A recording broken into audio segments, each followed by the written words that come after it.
প্রিয় বই বিভিন্ন গ্রুপে, ক্যাটেগরিতে। এই ক্যাটেগরাইজেশন আমি কেন করতে চাই সেটা বলি। যেমন উপন্যাসের ক্ষেত্রে আমার এক ধরনের চয়েস, ফিলোসফির বইয়ের ক্ষেত্রে আমার এক ধরনের চয়েস, অর্থনীতির বইয়ের ক্ষেত্রে আমার এক ধরনের চয়েস। তো এই জন্য এইভাবে বলা সম্ভব না যে এই কোন বইটা আপনার সবচেয়ে প্রিয়। যেমন বিংশ শতাব্দীর সবচেয়ে জটিল এবং বিতর্কিত দার্শনিক হলো ফ্রেডরিক উইলহেলম নিৎসে। নিৎসেকে আমাদের দেশে পাঠ করা খুবই জটিল এবং কঠিন। অধিকাংশ লোকই আমি দেখেছি, এবং ইভেন কি আমার বলতে, যদিও আমি আমাকে নিয়ে বিতর্ক সৃষ্টি করবেন না কেউ, আমি বিশ্ববিদ্যালয়ের অনেক শিক্ষকও দেখেছি যে নিৎসেকে তারা ঠিক মতো রিড আউট করতে পারেননি, ঠিক মতো অনুধাবন করতে পারেননি, এবং সেভাবে সেটা বোঝাতেও পারেননি। নিৎসের কিছু বই আছে আমার খুবই প্রিয়। নিৎসের একটা দাজ স্পেক জারাথুস্ট্রা, তার বই আছে গে সায়েন্স। গে সায়েন্স বলতে কিন্তু গে শব্দের অর্থ কিন্তু উনি এই কথা বলেন নাই। গে শব্দের অর্থ আনন্দ, উনি ওই অর্থে ব্যবহার করেছেন। আর আনন্দের বিজ্ঞান, মানুষ উৎফুল্লের বিজ্ঞান। গে মানে আমরা প্রচলিত অর্থে যে গে শব্দ, এই শব্দ নিচ্ছে, এই শব্দ ব্যবহার করেননি। এই বাবদ আমি আরেকটু ব্যাখ্যা দিয়ে নিই। কারণ হলো, যেমন একটা পর্যায়ে এসে গ্রামসির বই, আলথুসারের বই, এডওয়ার্ড সাইদের বই, তালাল আসাদের বই, এগুলি আমার কাছে এতই প্রিয় হয়ে গেছিল যে এই বইগুলি পরে আর তো এই বিষয় লেখার কিছু আছে বলে মনে হয় না। আর কে কি লিখবে? মার্কস উত্তর সমাজ বিশ্লেষণের, মার্কসীয় বিশ্ববিখ্যাত সমাজকে যেভাবে বিশ্লেষণ করেছে, তৎপরবর্তীতে অ্যান্টোনিও গ্রামসি যেভাবে ব্যাখ্যা করেছেন, ফ্রান্স ফানো যেভাবে ব্যাখ্যা করেছেন, ওই আলথুসার যেভাবে ব্যাখ্যা করেছেন, আমার মনে হয়েছিল এক সময়, এক পর্যায়ে, তখন আমার বয়স আরো কম, মনে হয়েছে এরপরে আর কে কি ব্যাখ্যা করবে। কিন্তু পরবর্তীতে দেখেছি যে না, আরো ব্যাখ্যার সুযোগ আছে, আরো চিন্তার সুযোগ আছে, আরো অনেক কিছু করার সুযোগ আছে, যেটা এখন হচ্ছে। সেজন্য এককভাবে এই বই সবচেয়ে আমার কাছে প্রিয়। সেটা যেরকম বলা, যেমন আমি যখন গ্রামসির প্রিজন নোটবুক এই বইটা সংগ্রহ করি, তখন এই বইটা সংগ্রহ করতে খুবই কষ্ট হয়েছে। আপনি যদি দেখতে চান আমার ওই বইটা দেখতে পারেন। এত বড়, আমি ওইটাকে ফটোকপি করে করে বিভিন্ন ভাবে, ওইটার পিছনে আমার যে টাকা খরচ হচ্ছে, এখন এটা অর্ডিনারিলি পাওয়া যায়।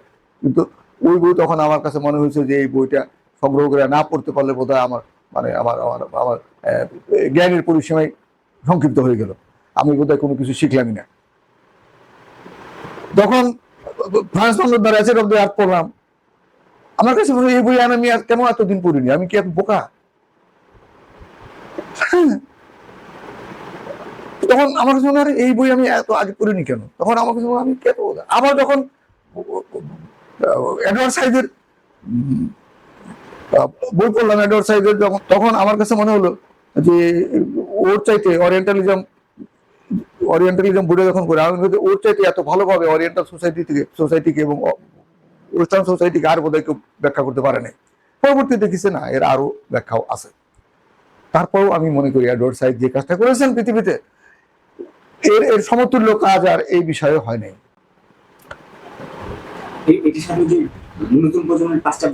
নতুন প্রজন্মের বইয়ের প্রতি আমার প্রচুর আগ্রহ আছে, প্রচুর আছে। এরা অনেক ভালো ভালো বই লিখেন, অনেকেই অনেক মেধার রাখেন। কিন্তু এইখানে একটু আমি আলোচনার আগে একটু সমালোচনা করে নিই। একটু নতুন প্রজন্মের লেখকদের একটি সীমাবদ্ধতা প্রায়শই আমার চোখে পড়ে। সেটা হলো, যেমন ধরেন আমি আমাদের দেশের লেখকদের উদাহরণ দেব, যেমন লাল সালু।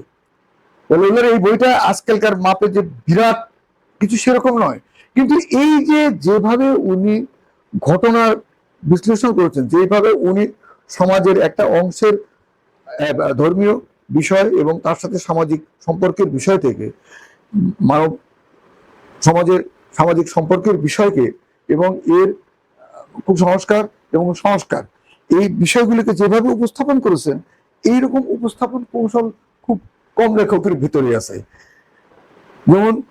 যেভাবে উনি, যেমন যদিও আমি ভারতীয় এই করতে চাই না, তবে একটা রোটা কম্বলের মতো সঞ্জীব চট্টোপাধ্যায়ের এই বইটার কথা একটু বলি। যৌবনকালে এই বইটা ধারাবাহিকভাবে বের হতো, তখনই পড়তাম, পরে বই আকারে বের হয়েছে, পরে দেখেছি। এই যে বিশাল ল্যান্ডস্কেপের ভিতরে সমাজের ঘন্টা ঘন্টা চরিত্র বা প্রায় 100 বা তারও বেশি চরিত্রকে উপস্থাপন করা, তাদের পারস্পরিক মিথস্ক্রিয়ায় এইভাবে ব্যাখ্যা করার যে উপযুক্ততা, উপযুক্ত বুদ্ধিভিত্তিক নেই তা আমি বলবো না, সেই বুদ্ধিভিত্তিক সক্ষমতা তাদের আছে এখন আধুনিক লেখকদের। কিন্তু তথাপি আমি আধুনিক লেখকদের বলবো যে ওনারা সম্ভবত অতিমাত্রায় ভাইরাল হওয়া বলে না, ভাইরাল শব্দটা আমার কাছে পছন্দ না। তারা হয়তো পপুলারিটি অর্জনের জন্য বা তাদের বই প্রচুর চলুক সেই দিক থেকে হয়তো এইভাবে লিখেন। আমার একজন প্রিয় লেখক আছে লতিফুর রহমান শিবলি, উনি ওনার সব বই আমি প্রায় পড়েছি, উনি আমার খুবই প্রিয় লেখক একজন। আরিফ আজাদ, তার যুক্তি যে চূড়ান্ত বিচারের যুক্তি তা নয়, তার যুক্তির বিপক্ষে প্রচুর যুক্তি আছে। সম্ভবত উনি তালাল আসাদের বই বা অন্য জিনোলজি অফ রিলিজিয়ন নিয়ে উনি একটু কম পড়াশোনা করেছেন বলে, অথবা হয়তো করেছেন উনি ওনার মতো করে, এগুলো হয়তো কম পড়াশোনা করেছেন, বা উনি হয়তো রুমিকে ঠিক মতো স্টাডি করেন নাই, সেই জন্য উনার বইয়ের ভিতরে যুক্তি শৃঙ্খলা যেভাবে দাঁড় করিয়েছেন তার বিকল্প যুক্তি শৃঙ্খলাও আছে।